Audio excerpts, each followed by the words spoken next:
Ya estamos en el aire. Sí, estamos en el aire. Antes que nada, Viña, feliz cumpleaños. Bueno, no le voy a... Es inquietante el asunto. No le voy a preguntar qué se siente o debería.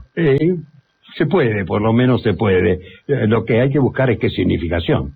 Aquel título memorable de un libro de Hemingway, que es un poema inglés clásico. Cuando oigas sonar las campanas, no pregunta por quién tocan. Están tocando por ti, por un lado. Por el otro lado, por la otra oreja. Eso por la oreja derecha. Por la oreja izquierda, que suele ser más benévola, mi nieta, que es una mujer de 24 años que trabaja en el jardín botánico, me dice: estás hecho un potro, viejito. Confieso que esa declaración conmovedora hay que tomarla de manera muy cautelosa, porque me hace pensar que soy una especie de equino, más o menos ágil y canoso. O, por otro lado, me tira también, de manera consiguiente, a la figura de los centauros. Y eso ya es un poco vergonzoso, porque los centauros se vinculan, por lo menos en mi memoria, con ciertas figuras del modernismo rubendariano, no los centauros, la apelación a los centauros, etcétera, etcétera. Digo, por lo que usted me pregunta, estoy tironeado, ¿sí? Pero me empecino, por lo menos, hice una obstinación en la lucidez.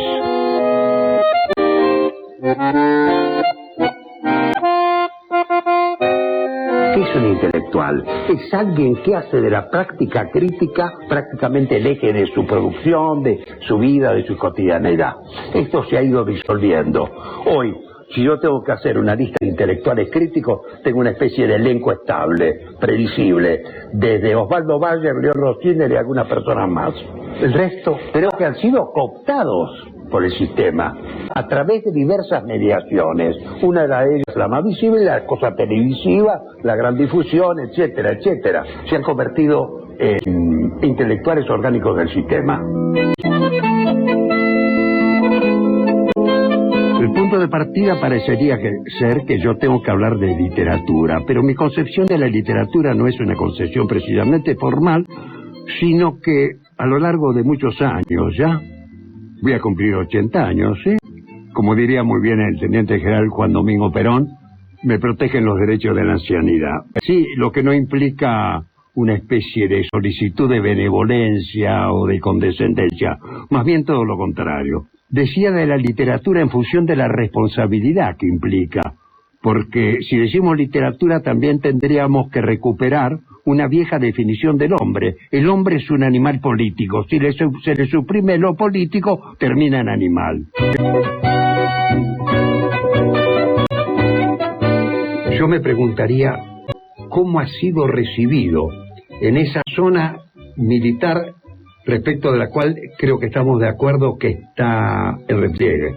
¿Cómo fue recibido por las santas esposas de los militares que viven alrededor de la calle de la avenida Luis María Campos? La sangre en el ojo, ¿eh? Digo, proceda, el general Bendini se sube a una silla y cumple una función que la podría haber llevado a cabo un suboficial, un soldado o un empleado de ese lugar. Mi pregunta es corroborante respecto de todo ese sector que ya no es centro, que deja que el centro proceda, que son todos los sectores militares vinculados sobre todo al momento 76-83, y sus mujeres, es decir, esa sociabilidad.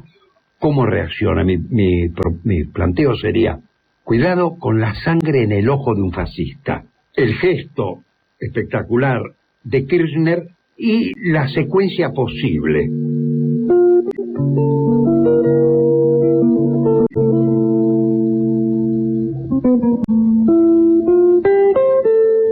Alguien me dijo, me acuerdo al regresar en el año 83-84, ¿por qué te presentaste a concurso en la facultad como profesor? Digo, mira, porque no tengo ninguna otra apoyatura económica. Dije, no, pero vos ¿escribiendo dónde?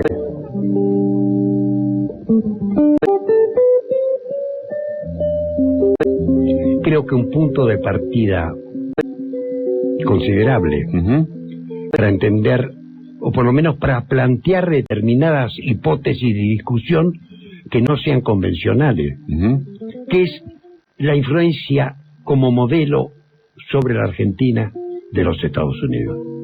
La influencia de los Estados Unidos como modelo de formación de una clase media. ¿Qué características tenía que ser? ¿Qué posibilidades? Etcétera. ¿En qué lugar venían a instalarse la mayoría de nuestros abuelos, bisabuelos o padres ya? Todo el movimiento inmigratorio. ¿Qué aspiraciones tenían? ¿Qué se les proponía? Etcétera, etcétera. ¿Qué quería esa gente? Viéndolo en perspectiva, todos los elementos contradictorios y las tensiones. El lugar común sería mi hijo el doctor. ¿Sí? Eso haría también a un espectro de posibilidades, de variantes con diversos adjetivos de esa propuesta. ¿Qué significaban los barcos para nosotros? Para mis abuelos. ¿Qué significó toda esta experiencia? Y las expectativas abiertas respecto a lo que se podía hacer en este país. Lo logrado o lo frustrado. Y en este momento se me cruzan dos figuras, dos emblemas, como se dice, dos blasones, dos insignias. La gente que funcionó por el lado inmigratorio hacia el anarquismo, o más atenuado, el socialismo, comienzo del siglo. ¿Qué se hizo toda esa gente? Algunos fueron a parar al comunismo, otros fueron a parar al peronismo, otros se adaptaron y recuerdan vagamente precedentes del abuelo, la abuela, las mujeres en la zona del anarquismo, ni hablar, todo lo que fuera periodismo, lo que fuera cuestiones de educación. Eso por un lado. ¿Qué fue de los discípulos de Malatesta que tuvo en Buenos Aires y de Gori, que también estuvo, es decir, de figuras fundamentales del anarquismo? Un dato, corroborando eso que decíamos. El 1 de mayo de 1943, un mes antes de la revolución del 4 de junio, la CGT organizó un acto en Plaza 11 que fue impresionante. Tanto es así que funcionaban ahí, esto se ha sabido posteriormente, diversos funcionarios militares vinculados al GO.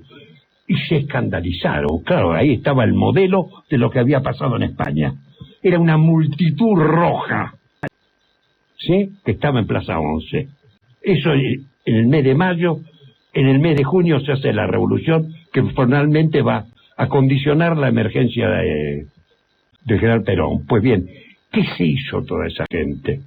Algunos sabemos se adecuaron, fueron cooptados, que si el más conocido era Borlenghi. Eso por un lado.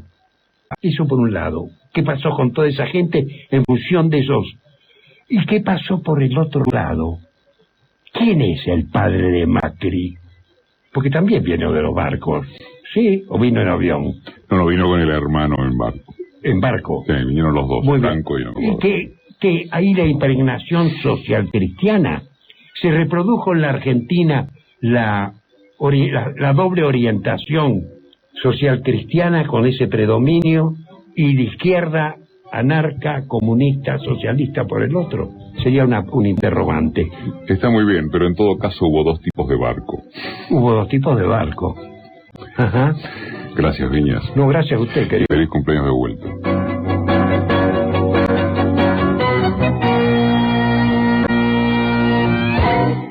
Esto fue 2007, ¿no? U 8, 2007. Y en realidad recogimos fragmentos de notas que le hicimos en diferentes instancias entre 2003 y 2008 a este enorme David Viñas, que se dio el lujo en 1991, cuando le fue concedida la beca Guggenheim, de rechazarla, diciendo un homenaje a mis hijos, a sus hijos que fueron secuestrados por la dictadura. Me costó $25.000 puntos. ¿Sabes qué me acordaba, Liliana, de cuando tenías el programa con él, en las noches de Splendid? ¿Te acordás? Hacíamos protagonistas media después hora, de que vos venías con Viñas. Sí, una media horita de gente de a pie, así se llamaba el programa, hasta el 23 de enero en que fue la recordada toma por... Pero de la tablada del 23C. ahí Viñas dijo, esta parte no la entiendo del todo, y dejó de hacer el programa.